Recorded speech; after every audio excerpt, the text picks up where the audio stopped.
Hello students, this is Chandana and I welcome you to Business Studies class. In last class we have started Principles of Management and we have done 4 principles. And today we will be doing it further. The 5th principle of management is unity of direction. According to Fionn, unity of direction means one unit, one plan. That means every organization should have one plan. Every organization should have one goal to achieve. Students, here unit means organization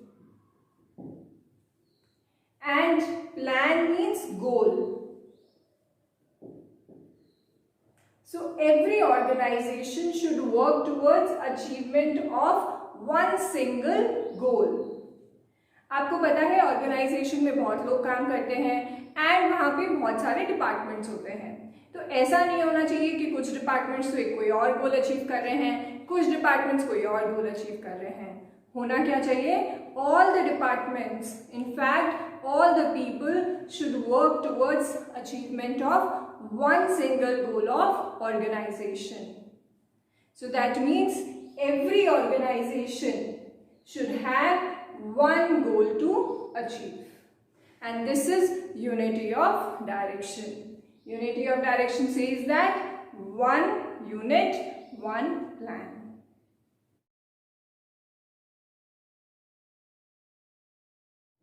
Our next principle is subordination of individual interest to general interest. Subordination of individual interest to general interest. Now students, this principle says that we should always keep our interest subordinate to the interest of organization. In simpler words, it means that हमें सबसे पहले organization का भला सोचना चाहिए and फिर अपना भला देखना चाहिए. तो सबसे पहले कौन आता है? Organization आता है. उसका interest पहले सोचो एंड फिर अपने इंटरेस्ट के बारे में सोचो. Now for explaining this I will take an example. Suppose there is an organization and in that a purchase manager had to purchase raw material for production activities. एक organization में purchase manager था जिसे raw material खरीदना था production activities के लिए. So he had 2 options. There were 2 vendors who were supplying the same raw material. एक था vendor A and दूसरा था vendor B. These 2 vendors were supplying the same raw material. But this A vendor was supplying the same raw material at rupees 9,000 and B vendor was supplying the same raw material at rupees 8,000. This vendor A was the friend of purchase manager. ये जो vendor A था ये purchase manager का friend भी था. तो purchase manager ने क्या किया?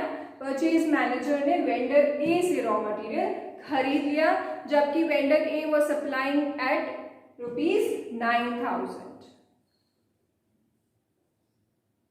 But according to this principle, क्या हमें ऐसा करना चाहिए? हमें ऐसा नहीं करना चाहिए. जैसा ये प्रिंसिपल कहता है कि हमें पहले किसका भला सोचना है? ऑर्गेनाइजेशन का. And then we should think of our own interest. But यहाँ पे परचेज मैनेजर ने क्या किया? परचेज मैनेजर ने अपने फ्रेंड का भला सोचा और अपना खुद का भला सोचा एंड कितने में रॉ मटेरियल खरीद लिया? 9,000 में. बट अगर वो ऑर्गेनाइजेशन का भला सोचता तो कहाँ से रॉ मटेरियल खरीदना चाहिए था? वेंडर बी से. वाई? बिकॉज वो रीजनेबल रेट में सेम रॉ मटेरियल प्रोवाइड कर रहा था. So students, this is I think very clear that we should always think of the organization interest first and then we should think of our own interest.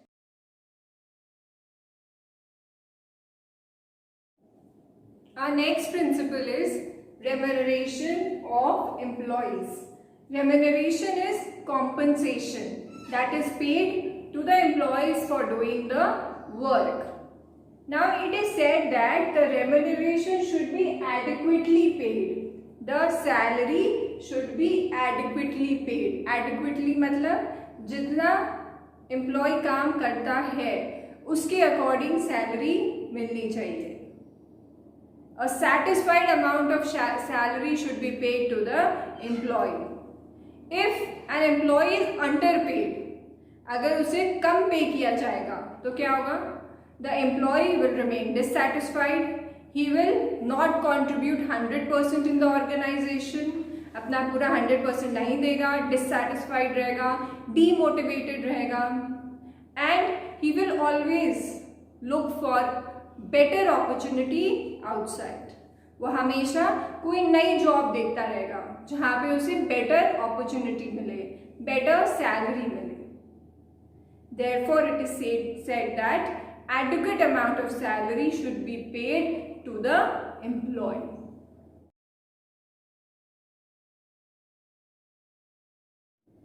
Our next principle is centralization and decentralization. Centralization. अब centralization क्या होता है? Centralization is power in few hands. Power in few hands. Centralization is if all the decisions, whether major decisions or minor decisions, if they are taken up by top level of management, then it is known as centralization.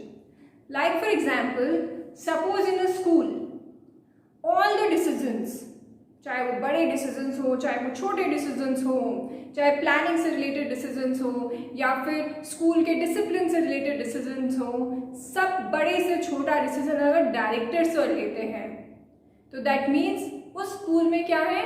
उस school में centralisation है, जहाँ पे powers, decision making power किसके हाथ में है? Few hands के पास, कुछ हाथों में ही डिसीजन मेकिंग के पावर है. एंड जनरली वो decision making power few hands, वो कौन से फ्यू हैंड्स में? टॉप लेवल के पास होते हैं, तो उसे हम क्या बोलते हैं? सेंट्रलाइजेशन. Coming to decentralization. अब डिसेंट्रलाइजेशन क्या होता है? इसका ऑपोजिट होता है. Decentralization is distribution of powers at all levels. अगर पावर्स का डिस्ट्रीब्यूशन सारे लेवल पे है, डिसीजन मेकिंग सारे लेवल्स करते हैं, तो उस ऑर्गेनाइजेशन में क्या है? डिसेंट्रलाइजेशन है. लाइक स्कूल में अगर कुछ डिसीजंस जैसे प्लान्स बनाना, पॉलिसीज बनाना डायरेक्टर सर लेते हैं, डिसिप्लिन का काम देखना, जनरल एक्टिविटीज का काम देखना प्रिंसिपल सर देखते हैं, वैसे कुछ डिसीजंस टीचर्स के पास हैं, कुछ डिसीजन प्रॉक्टर के पास हैं. तो दैट मीन्स उस स्कूल में क्या है? उस स्कूल में डिसेंट्रलाइजेशन है. सो सेंट्रलाइजेशन क्या होता है? जब डिसीजन मेकिंग कुछ हाथों में होती है, एंड वो कुछ हाथ कौन से होते हैं? Top level. तो क्या बोलते हैं? उस ऑर्गेनाइजेशन में सेंट्रलाइजेशन है. और डिसेंट्रलाइजेशन है जब डिसीजन लेने के पावर सारे लेवल्स के पास है. कुछ डिसीजन टॉप लेवल लेता है, कुछ डिसीजन मिडिल लेवल लेता है, कुछ डिसीजन लोअर लेवल भी लेता है. तो वहां पे क्या है? वहां पे डिसेंट्रलाइजेशन है. It is said that there should be a balance. There should be a balance between centralization and decentralization. अब बैलेंस का क्या मतलब है? इसका ये मतलब है कि किसी भी एक ऑर्गेनाइजेशन में कंप्लीट सेंट्रलाइजेशन होना भी डिजायरेबल नहीं है, कंप्लीट सेंट्रलाइजेशन भी नहीं होना चाहिए. कंप्लीट सेंट्रलाइजेशन मतलब वही सारे डिसीजन फ्यू हैंड्स के पास भी नहीं होने चाहिए. क्यों? क्योंकि फिर क्या होगा? हर एक छोटे डिसीजन के लिए एम्प्लॉयज को किसके पास जाना पड़ेगा? उन फ्यू हैंड्स के पास जाना पड़ेगा, उन लोगों के पास बार बार पूछने जाना पड़ेगा. तो उससे क्या काम हमारा जल्दी हो पाएगा? नहीं हो पाएगा. This will lead to delay in decisions. Delay in decisions. तो ऑर्गेनाइजेशन में पूरी तरह सेंट्रलाइजेशन भी नहीं होना चाहिए. पूरी तरह डिसेंट्रलाइजेशन होना चाहिए. Complete decentralization is desirable? No. Complete decentralization is also not desirable. Complete decentralization होगा तो क्या होगा, सारे लेवल्स के पास पूरी छूट होगी अपने डिसीजंस लेने के लिए, किसी से कोई कुछ नहीं पूछना, अपने डिसीजंस खुद ले लो। तो क्या ये डिजायरेबल है? नहीं है, क्योंकि अगर ऐसा होगा तो क्या होगा, मिसयूज होने के बहुत चांसेस है, मिसयूज, अथॉरिटी मिसयूज होने के बहुत चांसेस हैं। So what is desirable? Desirable is that there should be a balance between centralization and decentralization. एक बैलेंस होना चाहिए। जो मेजर डिसीजंस हैं वो किसे लेना चाहिए, वो टॉप लेवल को लेना चाहिए। एंड जो रूटीन नेचर के डिसीजंस हैं, रूटीन नेचर मतलब जो डे टू डे के डिसीजंस हैं, छोटे डिसीजंस हैं, माइनर डिसीजंस हैं, that should be taken up by middle and lower level.